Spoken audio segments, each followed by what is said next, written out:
Welcome to the September 18th, 2023 Police and Fire Commission meeting. We'll call the meeting to order. And second agenda item is Pledge of Allegiance. Would all stand? I pledge allegiance to the flag of the United States of America and to the republic for which it stands, one nation, under God, indivisible, with liberty and justice for all. Thank you. And agenda item number 3 is approval of our August 14th, 2023 Commission meeting minutes. Any comments or changes there? We were appreciative of having Alder Wheeler stop by to give us an update on the police facility with all the activity going on there. So thank you, Alder Wheeler. I'll move approval of the minutes. I'll second. All right, any other discussion? Okay, all those in favor, raise your hand and say aye. Aye. Aye. Any opposed? Aye. Okay. Agenda item number 4 is public appearances for non-agenda items. Okay, having none, we will move to agenda item number 5, report from Police Department. Chief Morales. Good afternoon, everyone. We'll start off with our sworn staff summary.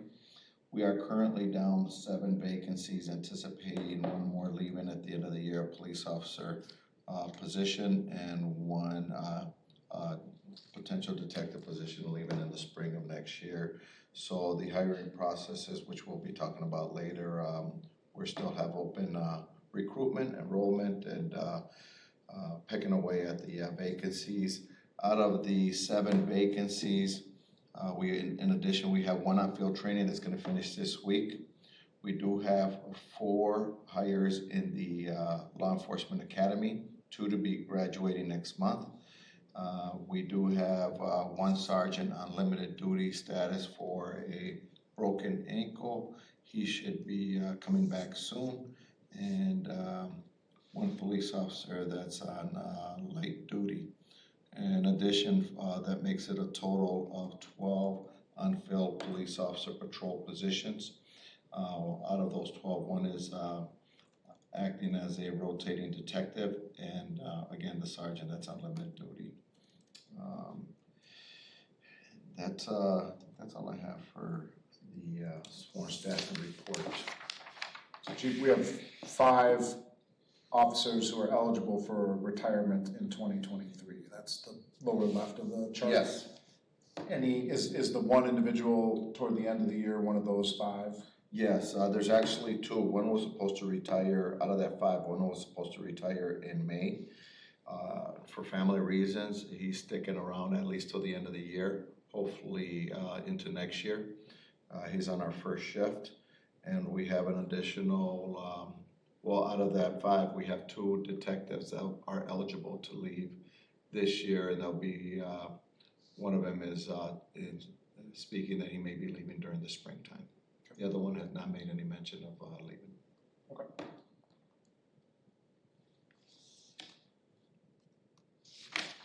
So moving on to the overtime report. The first sheet is self-explanatory as far as where our hours are going. But when we talk about sworn staffing shortages, 22 versus 23 where we are, and our overtime hours for August, where you can see that they're considerably much higher in 2023.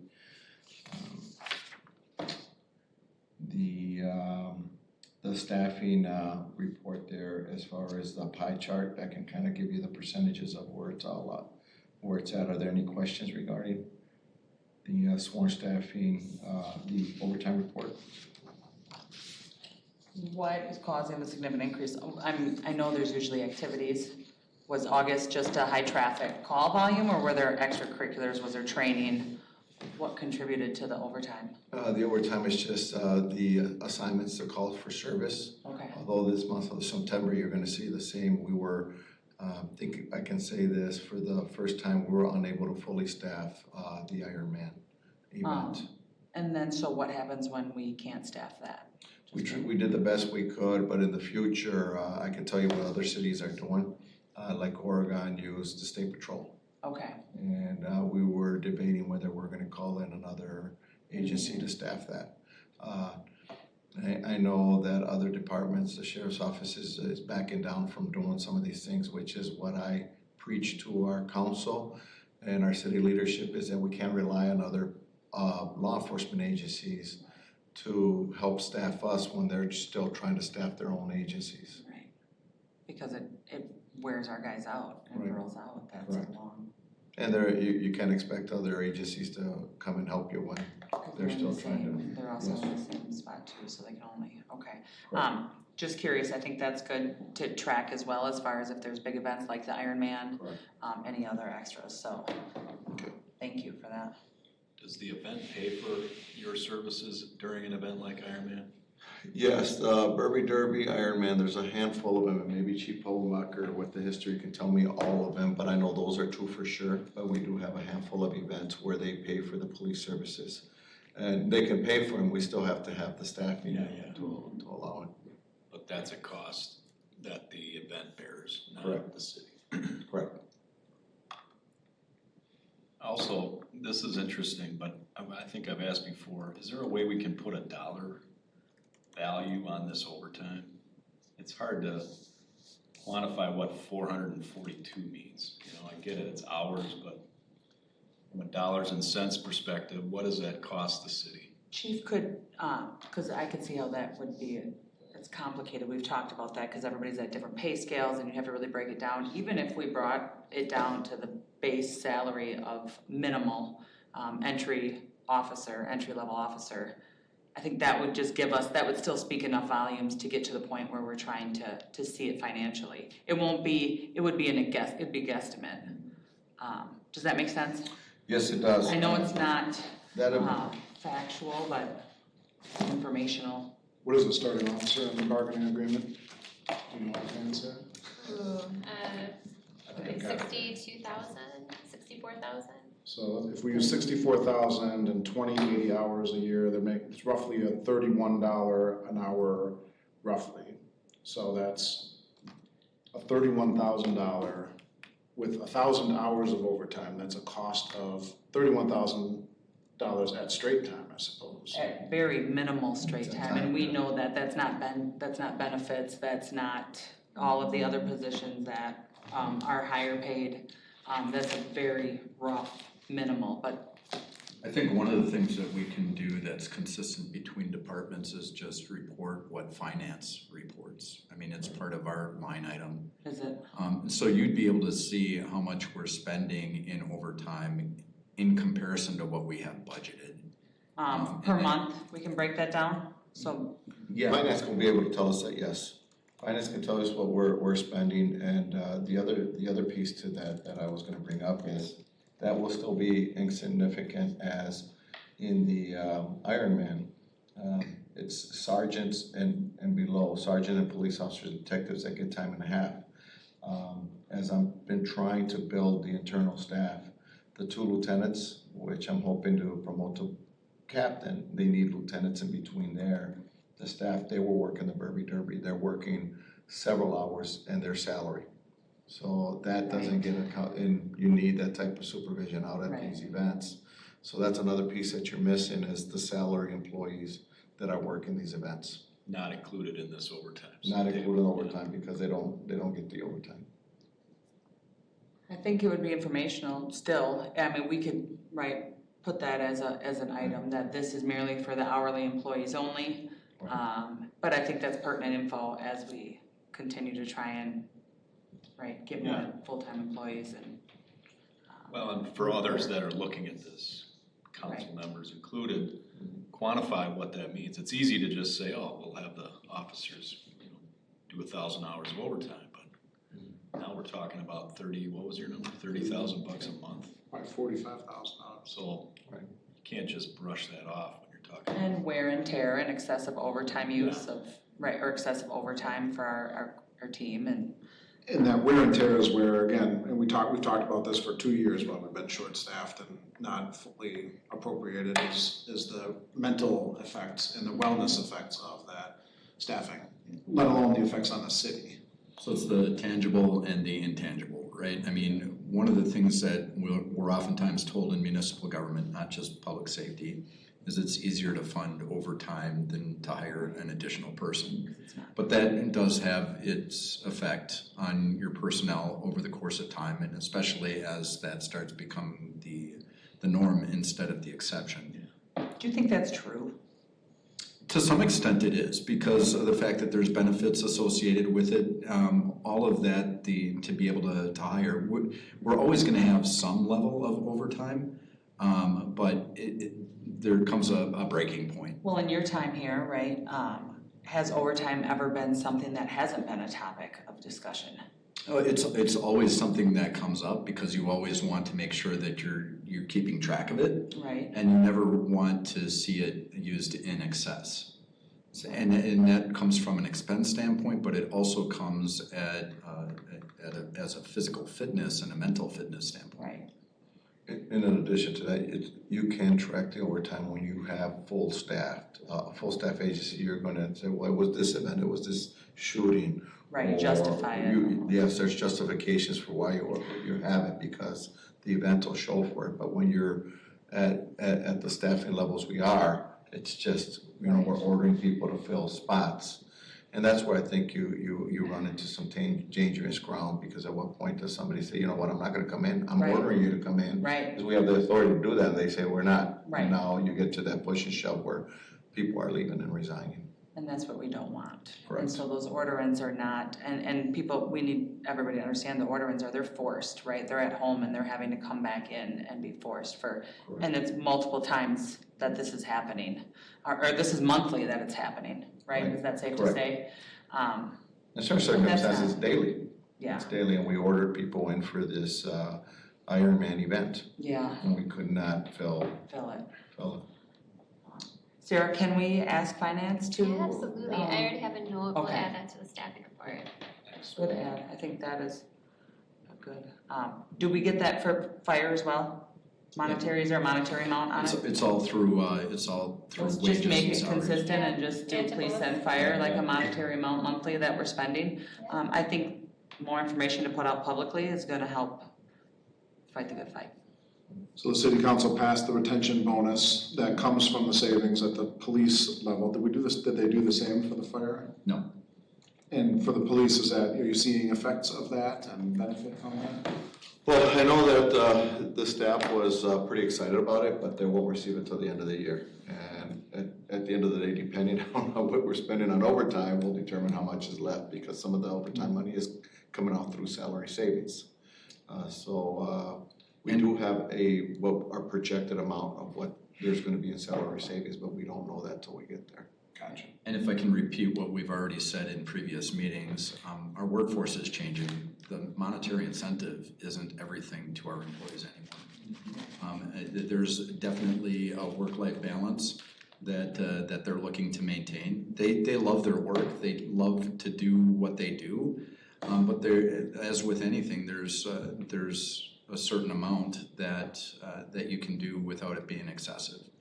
And then it plays on everything else that you do, and it impacts families and things that are happening at home.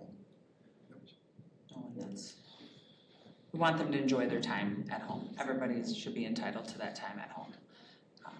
All right, any other questions for the chief on the police report? Okay. Then I'll move that pursuant to section 1985, sub 1, sub C, Wisconsin statutes, the commission move into closed session for the purpose of considering employment, promotion, compensation, or performance evaluation of any public employee over which the governmental body has jurisdiction or exercises responsibility, more specifically to authorize an employment offer for police detective and the establishment of a detective eligibility list, and to extend conditional offers for a police officer. Second. Any discussion? All right, all those in favor of moving into closed session, raise your hand and say aye. Aye. Aye. Any opposed? Okay, so Brian, we are going to mute our end, so you won't be able to hear us, and we've cleared the room, so we are in closed session.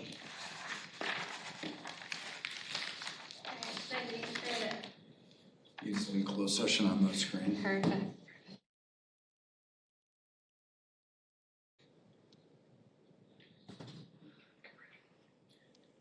All right, we are back at the Police and Fire Commission meeting. We have exited closed session and are moving to agenda item 5C.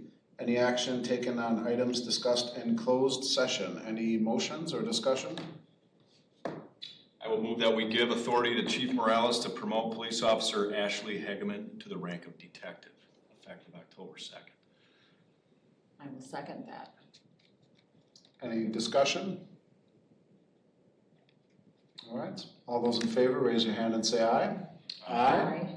Any opposed? Okay.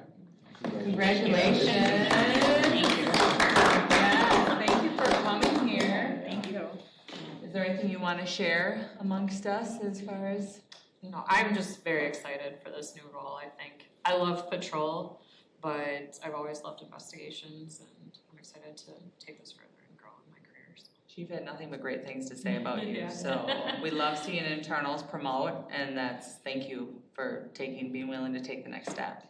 Thank Yes. Feel free to give a little background about your experience if you'd like. you. Okay. Yeah. Well, so I actually grew up in Fitchburg, then moved out to Milwaukee. So when I was in Milwaukee, I got hired as a police officer at UW Milwaukee in 2009, and then became an investigator in 2012.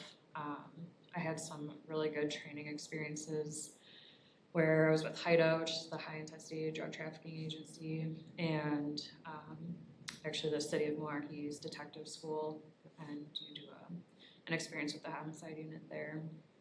And I was on the sensitive crimes team there, so we took a lot of sexual assaults and that kind of thing. I decided to promote to sergeant in 2016, and then ultimately in 2021 decided it was time for a change. So I came to Fitchburg, and since being here, I've become a field training officer, an instructor in some of the tactics, and then on the domestic violence team. So I've been able to do what I can as far as investigations on cases, but it's tricky when you're on patrol. So like I said, I'm excited for this new role. So That's fantastic. Congratulations, and Thank you. thank you again. I'm sure that's just a minuscule amount of your background and experience, but yeah. thank you. We're happy to have you. Yes, no, that's great. Thank you. Yes. Congratulations. Thank you. We're here for you if you need anything, Okay. right? Thank you. Yes. Yes. All right. Any other actions out of closed session? I will make a motion that we approve the chief's recommendation to create an eligibility list for the position of detective, and that eligibility list will have 2 people on it for 1 year time frame. I'll second. Any discussion? I'll just say we had a bunch of great candidates, so we're excited to have the eligibility list ready to go, if that's the decision of the commission. Any other discussion? All right, all those in favor of authorizing the eligibility list, raise your hand and say aye. Aye. Aye. Any opposed? All right. And then I will move, coming out of closed session, to approve the chief's recommendation to extend conditional offers of employment to 5 individuals for the position of police officer. Second. Any discussion? Okay, all those in favor, raise your hand and say aye. Aye. Aye. Any opposed? Okay. Any other action coming out of closed session? All right, then we will move to agenda item 6 with the report from the fire department. Chief Poffermacher. Well, one of the things that I'd like to share is the newest newsletter actually was published this afternoon. So I did send you an email with the updated newsletter. The one that was in the packet is not the most current. The numbers in there are current. It's just the ancillary information has been changed a little bit. With the front page of the newsletter, we're just identifying some of the things that we've been talking about in regards to our staffing study. I also introduce our newest firefighter and why that's important to us. Our newest firefighter, career firefighter, is coming to us through our internal ranks. He started as an intern, he was a paid on call, paid on premises firefighter. It speaks to the value of having a pipeline from entry level all the way up to the point where they can make it a career.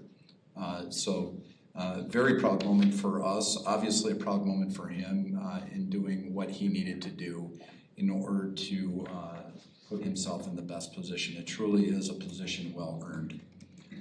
Next, we get into our operations. And one of the things that I'll point out right off the bat is our projected call volume is going up pretty extensively. And I think a lot of that has to do with our exposure to the new portion that was acquired from Town of Madison. We predicted that. We knew that the call volume was going to go up. We didn't know exactly how much, but it is having an impact across the board. Every month it's been up for us. So it speaks to the increased responsibilities that have been experienced by public safety in general. And then when we get into some of the other numbers, it's also important to note that our numbers across the board, from the type of calls, EMS to fires to vehicle accidents, those types of things, are also reflected in an upward projection. And then the splatter map gives you an idea of what we're doing across the city. And Chief, just on the splatter map, is that year to date or is that just in the month? That's just a month. So for July, so red is fire on the splatter map? So that's all of our August. So fire would be our fire. All of those incidents are ones that we as a fire department responded to. I see. Okay. So we do a number of different things to include EMS support. So we will provide EMS basic level care that assists the paramedics when they're on scene. And So what's the difference between the red dots and the blue dots? So red is fire-related activities. So that could be fire alarms, that could be actual fires, that could be indoor fires or structure fires, that could be outdoor fires. So it's just where the fire engines were needed versus when we needed to provide medical support. Gotcha. Okay. So the blue dots just to, could be a fire truck that responded there as well, but it's just whether you check the box if it's a fire or if it's EMS. Those blue dots, a fire truck did respond. Okay. It's just they supported the medical activity. And you think about that, with emergency medicine, it is labor intensive, and our paramedic units only have 2 people on it through Fitchburg. So one of the things that we are able to provide is additional assistance to get equipment in, to help out with the assessment, to help out with the initial treatment, and sometimes we provide the driver for them to go to the hospital depending on the severity of the incident. So it is something that speaks to the relationship that we have with EMS, and it's something that we continue to evaluate as far as how we can better support that. And It's actually one of the first news articles that I put into our newsletter. People oftentimes ask why the fire department responds with EMS, and a lot of that just has to do with being able to assist with ultimately what is needed from a responder safety standpoint. You can only lift so much, and one of the other things that we try to do is to get in there, do what we need to in order to provide care and get the patient transported. So you don't want to stay on scene too long. And by being able to respond in and provide assistance, you can hopefully get them to the hospital faster. And that's less resources that are needed. The other benefit to that is with our fire department, we are typically then responding in district. So we have the ability to respond right from that scene to another incident. That could be another EMS call, it could be a fire call. Regardless, we're available for call. We go back to that map just quickly. You mentioned the Town of Madison area spiking some of the call volume, but can you represent exactly where that would be? I'm looking at the upper. A It's lot the of red. triangle right here. So that's the town. Yep. Historical town area that now you're covering, it's almost covered with dots. Yeah, and there too, we're looking at population density. Yeah. And we know that from that standpoint, there are some commercial and mixed residential in that area, but there is a lot of apartment and condominiums.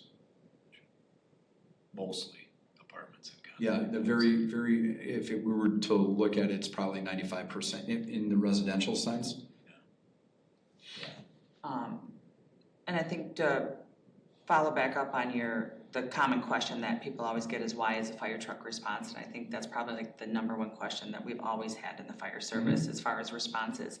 And also knowing that gets you help faster, right? That's the goal. That's a help where you get that initial response. It's an excellent scene. question, right? Because Yeah. people don't call for a fire truck, they call for an ambulance. They're getting both. Now, I liken this to, and I'll share this with everybody, just to give it perspective. When you go to a hospital, an emergency room, and you say that you have chest pain, you are surrounded with bare minimum 4 people in a controlled environment. What you're doing when you call us to the scene is you're asking us to process the unknown at first, and then to take that and to get the person to the point where they can be transported quickly, hopefully provide initial treatment, transported, and then it allows us to get them in faster. We also know that from a lifting standpoint, at some point it becomes difficult for 2 people to lift a patient. And the patients, you're getting them out of small areas, awkward positions.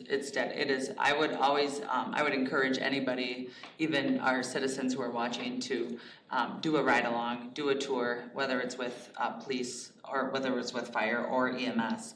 There's a lot that goes into it that people don't see from behind the scenes because people usually see people go into the house and then they come out of the house.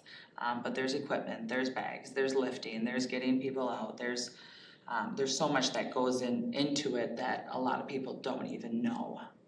And you need that staffing and you need that response to get there fast and get them on their way. It makes more sense when you see it. The problem with EMS-related calls is the fact that there's a patient confidentiality. So we can't broadcast what we do. The unfortunate thing is those that know what we do have experienced a call that required that level of care. And so then it all makes sense. Sort of what I just said at the beginning of that statement is now you're surrounded by anywhere from 4 to 6 people in an uncontrolled environment where lighting isn't predictable, where we aren't exactly sure what's going on everywhere else, and we have to monitor scene safety at the same time. So that gives you a sense as to why there's so many blue dots on that splatter map and why we support EMS, and the fact that it's one of the reasons why you see EMS associated with fire departments in many situations. Is Fitchburg, how many ambulances does Fitchburg have? They have 2 staffed paramedic units in Fitchburg. They have another 1 staffed in Verona. So every day they'll staff 3 paramedic units. Are they in talks of increasing that at all? They are in talks of increasing that. And they're in talks about increasing their command staff. So there's some redundancies built between the 2 organizations that continue to be an ongoing conversation. As we go on, the prevention and inspection, one of the things that I'm very happy with is the work that our Division Chief of Prevention and Inspection has been doing. He has been working very closely with building inspection. He is getting a handle on exactly what's happening within the community to the point where he has a much better idea of what's needed moving forward. So when we start talking about updating the fire ordinance, he has a better handle on the overall need. When we start talking about building codes, he's already in direct connection with building inspection to the point where all of that makes sense. Plan review is happening at the levels that it needs to, and our inspections were able to be coordinated in a way that we haven't been able to do in the 7 years that I've been here. We've been able to do it, don't get me wrong, but to have somebody concentrate on that effort has been extremely helpful when trying to address other things like operations. How does it work? Are our crews still going out and doing the inspections and then chief is processing them and able to follow up? Is that how that's working? Yeah, or so what it does depends. look like? It depends upon the inspection. If it's a larger inspection, one that requires us to spend a great deal of time in the occupancy, that is an inspection that Chief Malekish will do. If it's something that requires maybe a quick visit of common areas like apartment buildings and those types of things, we'll have our on-duty crews still conducting those inspections. And they're able to use that as a pre-fire plan. Yeah. So there's training associated with inspections. We also just want to be very conscientious of the amount of time that they spend, because when they do inspections, they're still available for response. There's pulling double duty. And so from that perspective, we don't want to have them too far away from their vehicle to the point where it impacts response times. It will impact response times to an extent. We don't want that to be adverse. But I think that's good to know for everybody that our firefighters are also out doing inspections. So they're responding to EMS calls, they're doing inspections. There's a lot more that goes into it than just going to a fire, which we don't see tons of red dots. So continuing to educate. So one of the things that is happening with the U.S. Fire Administration at the national level is our ability to collect data more completely. Right now, our National Fire Incident Reporting System, NFIRS, is being transitioned into a National Emergency Response Data System, which would also help us identify some of the ancillary things that firefighters do that aren't necessarily accounted for. If we're doing our job right with fire prevention, fires go down. So then it looks like you don't need a fire department as much because structure fires are down. But why are they down? It's because of the work that was done in advance. So that's still stuff that the fire department is doing. The other thing that we know is that structure fires, although are going down in numbers, they're not going down in intensity, and fire-related deaths have not gone down, which suggests that the things that are burning up inside of the building are more toxic and require additional attention. So those are things that we continue to stay on top of. You said it's no longer NFIRS, we're transitioning from NFIRS to what was it called? NERIS, National Emergency Response Information System. Cool. No, that's great. And that the person that's spearheading that is our national fire administrator, and she has been taking this to the next level, exactly where we need to be.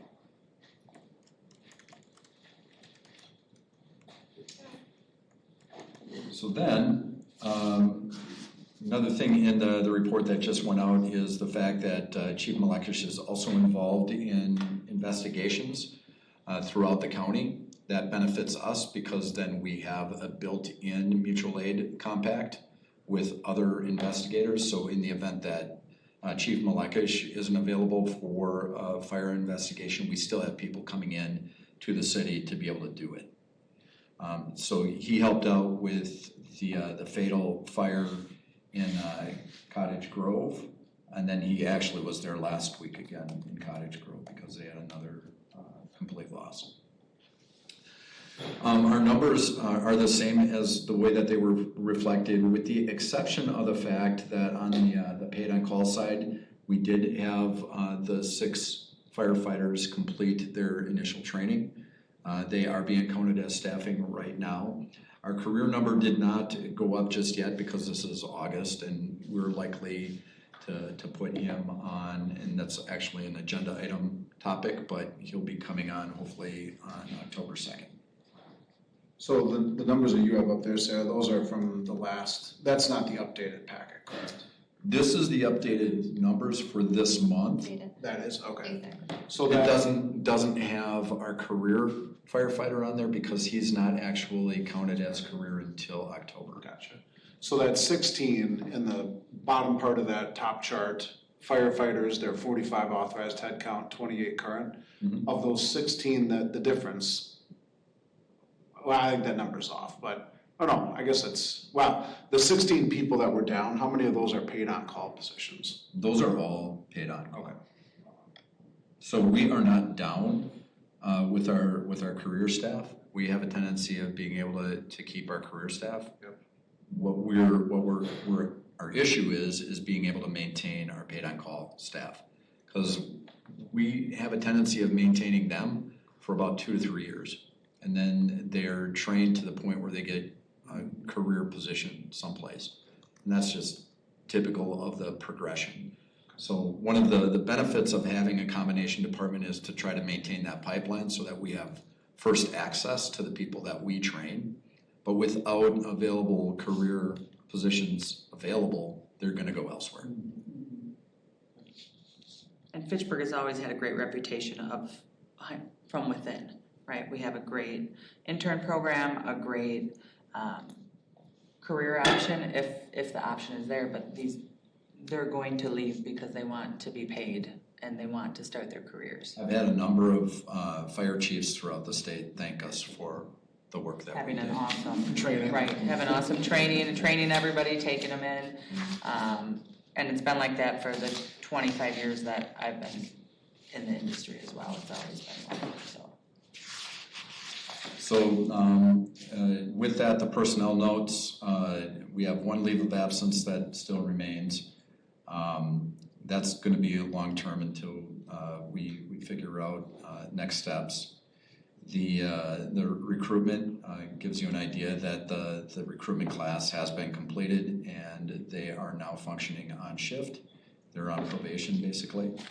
And then right now we have no new promotions. The org chart is also the same as what you saw last month until we're able to update that with our new career staff individual. And then the overtime is down slightly.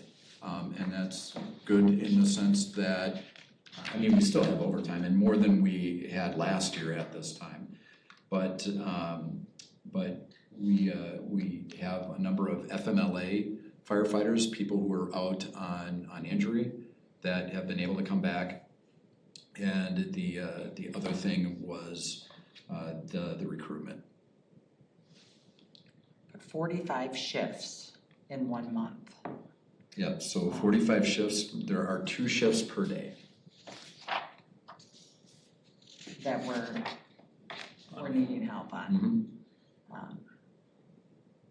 So a lot of that, and it goes back to the discussion that we've had with our paid on call, paid on premises, is the fact that, you know, we rely on them and they're scheduled a month in advance for the shifts that they fill. But the moment that there is a vacancy, I can't order them in. Let me put it another way. I could order them in and then they will leave because it impacts their livelihoods and their families, because many of them, the typical nuclear family right now, both parents work and they've already coordinated their schedules to the point where they need to address that. And if we are not paying them a living salary to make it their job, then they're not going to stick around. He said it's not the monetary, even at time and a half, if the shift was time and a half, it's not that, it's the It's interruption everything in around it. their, interruption in their day. It's everything It's around the it. unknown, it's the trickle down effect, so. Yep, and the value that we have in the city of Fitchburg is the fact that we staff our initial response. We're not waiting for people to come in to staff fire trucks. And if you look at our numbers, approximately 95% of our firefighters live outside of the city. So to rely on them to come in from home to staff our response is not realistic. Can we go to the work chart? Yeah, absolutely.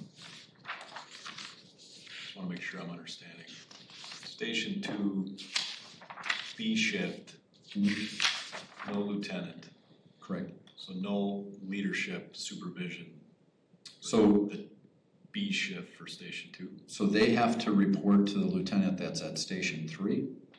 So we'll have an acting officer at that station for the day to be able to coordinate the crew.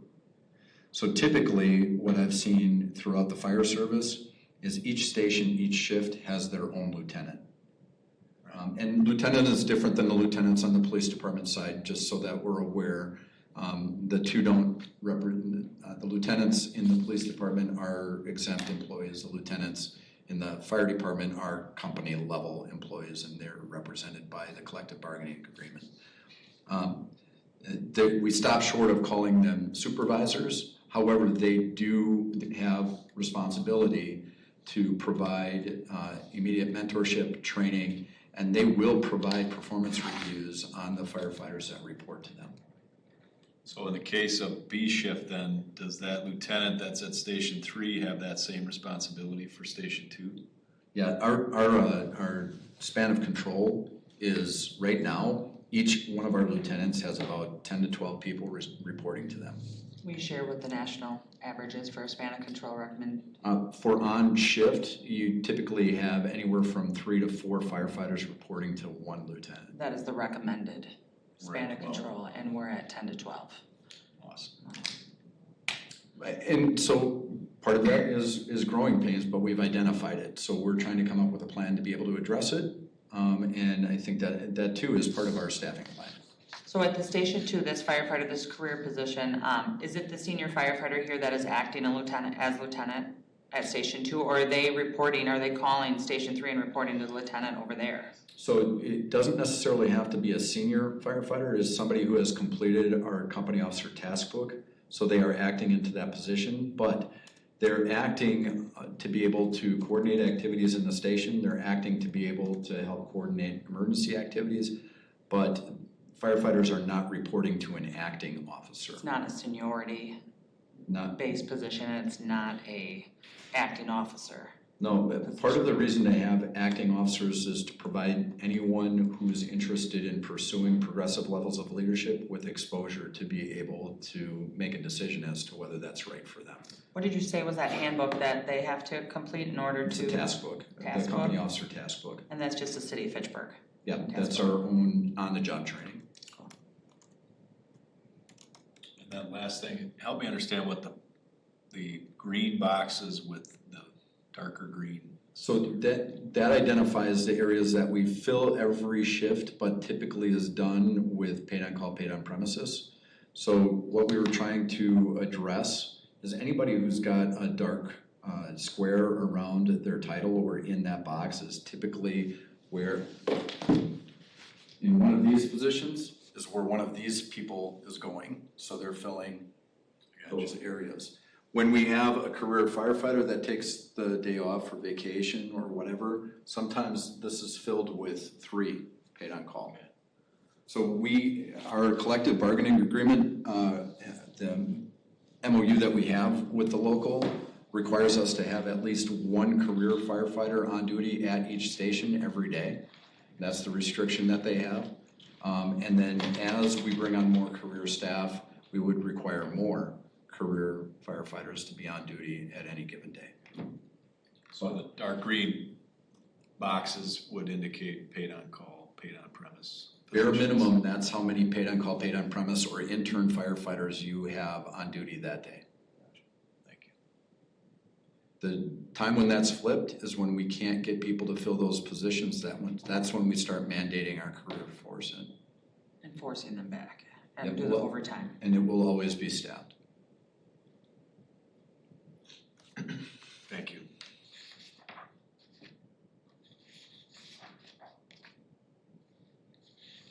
Personnel, notaries, birthdays, anniversaries. Yeah, I'm sorry. Well, We got thanks for keeping us on task. So the overtime breakdown, you saw that, and then, yes, the birthdays and anniversaries, we have 2 notable anniversaries, Wayne Ashbach with 30 years and Jeremy Brueggemann with 20. And then Brandon Ryder is one of our longest standing paid on call, paid on premises firefighters. So In addition to that, you get an idea of what we've been working on. We did help out at the National Night Out, the Community Night Out. We had trench rescue training this last month. We welcomed the Latino Youth Academy into the station. We hosted the final day of their academy. That was the graduating day, Friday. And then we have a new addition within our fire department. It's a lot. You guys are doing a lot, so that's. It's a work in progress. There's a reason why this newsletter came out 15 minutes before the meeting started. We're working on it. We're trying to identify when this is best published, but it's something that we feel is important to be able to address and to provide people with the means of getting information and then asking questions. At the end of the day, the thing that I want to make sure that we get out there is there's only so much that I can predict as far as what information people are looking for. So all I ask is that they ask, because that allows us to know exactly what questions are of concern within the community so that we can address it from standardization and ultimately a response perspective. Do you send the Zach go out to the neighborhood associations by chance? So we don't send it directly to the neighborhood associations. We post it to our social media, and we do put it on our webpage. It's a good point. Well, maybe that's something we could do, just for us to make. Do you share it with the alders? Yes. Okay, It good. goes to council, it goes to department heads, and then I use it as an internal document with our firefighters as well. I think the neighboring communities, I think that's great. I think it's important for everyone to see what, you guys are out there doing a lot in the month and just not responding to calls. There's a huge presence and involvement in the community, which is great to see. Have you noticed anything internally with the squad related to the newsletters? So I think it sort of depends on the individual. Most will read it, and some are more passive in their approach with information. The thing is I just don't want anybody to be surprised by things that come out, and sometimes that happens. One of the things that I'm fully aware of is that I have a tendency of communicating things to some and not to everybody, and then because of the fact that I've said it, I think that it's out there and everybody knows. And that's not the case, which is why I'm trying to get it formatted to the point where I at least have a starting point. And then hopefully that encourages others that have questions. And I've had people send me emails from our staff that have specific questions to what was put in the newsletter. And if it does one thing, it helps me with a forced perspective from where they're coming from that doesn't necessarily have a direct impact on my day-to-day, but it does on theirs. So it's important for us to have that communication. And that's exactly what it's doing. It's sparking a conversation. That's what I hope that it does, yes. That's what we want. We want communications. We want people to know that you guys are present. And, no, I like this. I think this is great. I'd just love to get it out to more people. Well, and we're learning that right now. We've got a communication work group in the city that's been working on how we can best get information out to the rest of the city. And that's a tough one. There's so many different platforms. You can post it here on the bulletin boards, but not everybody reads bulletin boards. Right. All I can do is try to put it in places where we think that it's predictable, so those that are looking for information can tune in quickly. And one of those is the website, and the other one is social media. We know that people look at that. Would this be something that we can put, if people wanted to subscribe to it, would that be an option? If I want to get an automatic email every month from you as far as a community member, and I would love to have this automatically sent to me. Good point. That's something that we can work with Lisa Sanford on. I know that she addresses some of the things that come through the city's website. Okay. And there are things that we have from an emergency perspective when people want news flashes, for example. I don't want to necessarily overuse the news flash to the point where those that are receiving emergency information see it and disregard it. There comes a point in time when some of those things need to be saved for the very important news releases that need to go out to the community. I think everybody's so email driven now that to have that option to say, hey, would you like and also recruitment, I think that's gonna help with recruitment. What are we doing for recruitment right now with the fire department? So what we do is we're doing some active outreach. So part of our recruitment, one of the reasons we have the interns that we have today and the group that we were able to acquire is because of the fact that we've gone out to MATC. We're attempting to work with school districts and counselors and the kids that are asking the question right now about what they want to do when they grow up type situation, middle school into early high school. If we're talking to them first in their senior year of high school, we may have already missed the boat. Yeah. So just like I said, with our newest career offer, he came to the fire station at an open house when he was 5 years old. That's a seed that was planted. Right. It's a matter of then making sure that those that have been exposed to the profession know that they have access and that they can stop in any time. And it's the ability to feel comfortable crossing the threshold and asking questions that will help us out tremendously. It's the one thing that then can engage us to the point where we know that we can continually stay on top of the progression of this student who's maybe in 8th grade, 9th grade. Sarah, is a position for recruiter ever discussed for like a city recruiter, right? Like I want a city recruiter who's gonna filter these applications and maybe I don't know what I wanna apply for, but I know I would love to work for the city of Fitchburg. And then somebody, maybe whether it's a recruiter or somebody, can then kind of filter me to whatever department or interest that I have. That way we're not losing applicants and we can keep them in the city. I know that would be that's a hard position to. The Baker Tilly study did recommend a couple of positions in HR, but those are kind of forecasted for later, nothing for next year. Because right now, I mean, you're the recruiter, you're the recruiter, you're the recruiter, We're all right? the employees Everybody's, are, yeah. that's the only person, we don't have a designated person that's their job to meet these college kids that have just got back into town and to kind of even connect with them or go around and go to the functions, go to the CrossFit games, set up a booth and help recruit not just for police or fire, but as a municipality. And so one of the things that we do know for a fact is when it comes to public safety, those that are ultimately interested in the profession like to see people that resemble them in the uniform. Right. And so although having a recruiter would be nice to stay on top of it, you still need all of your personnel to act in the way of recruitment. 100%. It takes a village. You have a question behind you?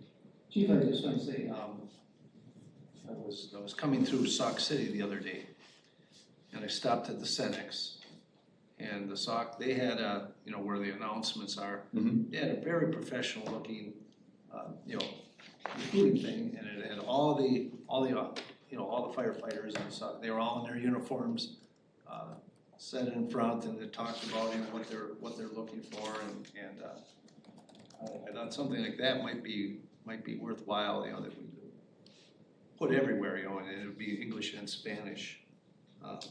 And maybe you have that picture already, it would just be, and this was just a flyer, this wasn't anything expensive that, they just had them up at all the businesses in Sauk City. Yeah, so we do something similar. One of the things we don't necessarily have, and it would be worth evaluating from a sign ordinance standpoint, is what we can post outside the front of our fire station.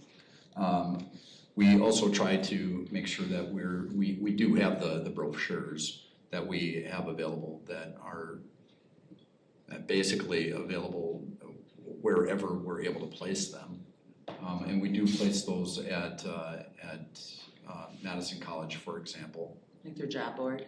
Yeah. I know there are a lot of places, like even the library, they really police what goes up there, and so it's not as free as, I'll go hang this sign here, hang this sign here.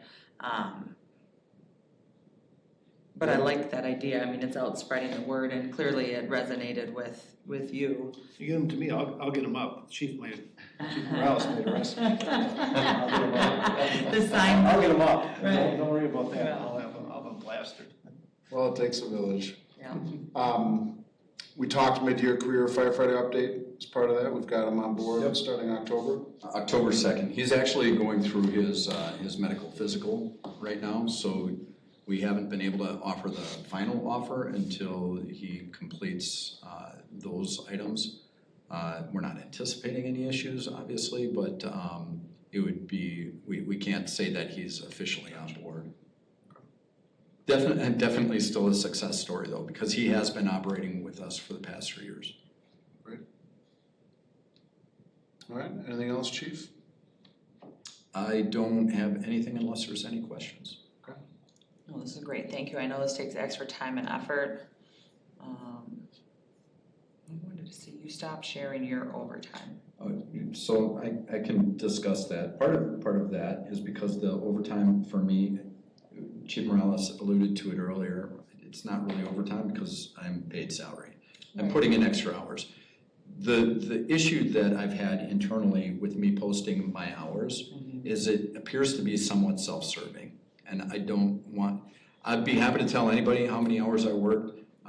The mayor, I report to the mayor, my hours go directly to her. She sees it every time I submit my pay.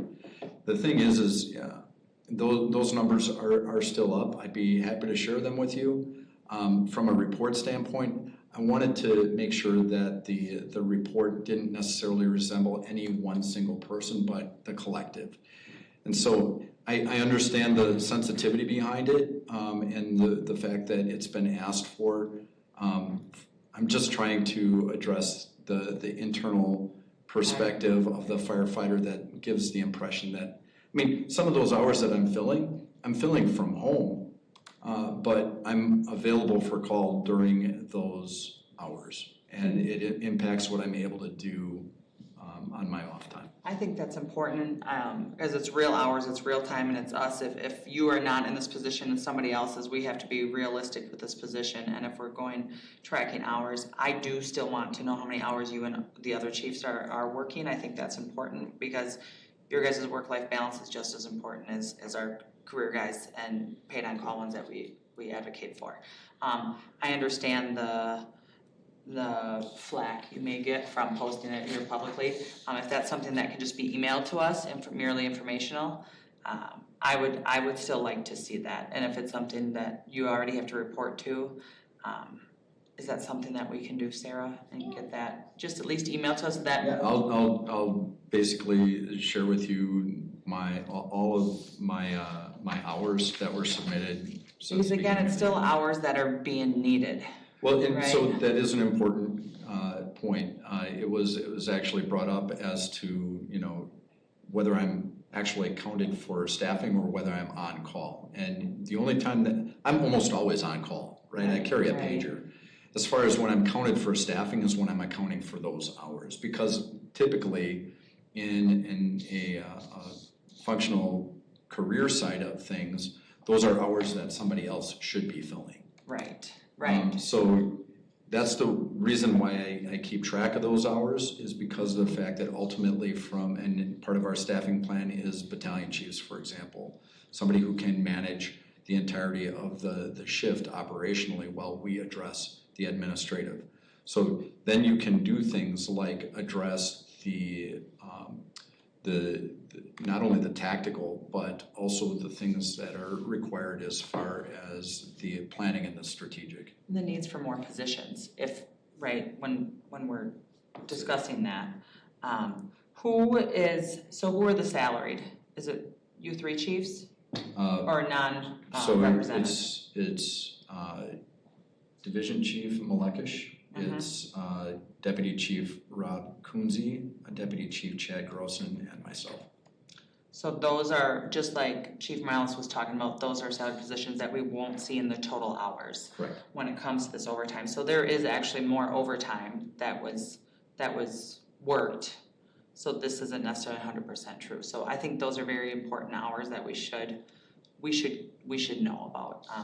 It doesn't matter to me if you put it on here or we get an email. I don't know if you guys have any input on it. And it's hours worked. Yep. So you're looking for overtime hours for the exempt command levels? Yeah. Okay, for police and fire. That'd be great. I think that's, Are you looking for this on a monthly basis? if it's, yes, I think that would be just consistent with this, so we can really look at these hours. Absolutely. Just a number to have, and especially if it's already being reported.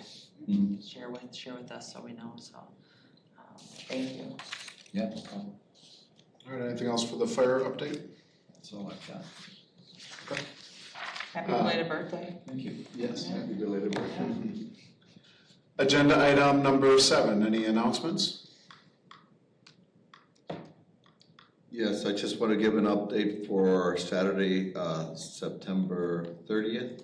The field trip to see a visit to police stations or police facilities that were designed by FGM. That's our architect. They're in the northern Illinois area.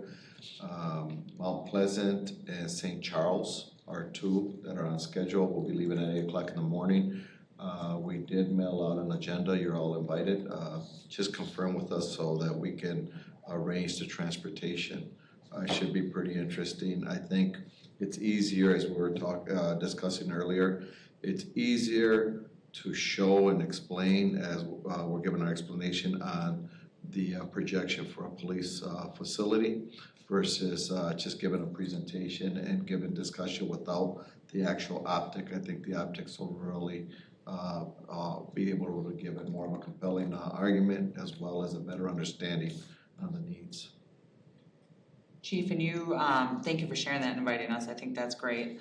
And I saw you put it out to a bunch of other people. Can you make this a 2-part thing, was where you invite everybody to go and facilitate these tours, but then also ensure that they're touring our facility at some point? Yes, and you know, that would fill up more than one day. You know, that's more than 8 hours. And we don't want to take everybody's time, it's just too precious. But I do know that there's one alder that is going to visit this station before they go and visit the new stations. And we promote that. We want to keep the open invitation to visit our facility first, show the challenges that we have in this building, and then why we're projecting to build that new station. That's fantastic, thank you. One announcement I have is the fire prevention open house. I will send you an invite. I've already sent it to department heads and the council. October 14th from 10 to 2. We will be having our open house at Station 1 on Lacey Road. There was a nasty sexual assault that occurred on the UW-Madison campus, and our Fitchburg police were the ones who stopped the guy and did the work to bring him in. So thank you, Chief, and to the service for that work. My neighborhood, the Seminole Hills neighborhood, one that Alder Herbst represents, was hit in a pretty serious way with significant and also nasty vandalism not long ago. And Chief and Lieutenant Hartwick were at the community meeting a couple days ago, or maybe a week ago, with Alder Herbst at that event as well. So thank you for putting that on, for keeping the lines of communication open with everything that the police force is doing, all the great things. Thank you. And thanks, Chief Bollenbacher, for allowing us the spaces. We don't have space at the PD. Thank you. One big happy family. Right. And then last thing on my list of announcements was we passed September 11th and the anniversary. So again, thank you to both of you individually, to all the members of the public safety in Fitchburg for everything that you do day to day and for everything that we keep in memory for those who served on that day as well. Thank you. Thank you. Any other thoughts, announcements? Thank you all to Herbst for stopping by and visiting with us. We appreciate it. All right, then Adjournment. I'll second. Any discussion? All right, all those in favor of adjourning, raise your hand and say aye. Aye. Any opposed? None. All right. Brian, good to see you.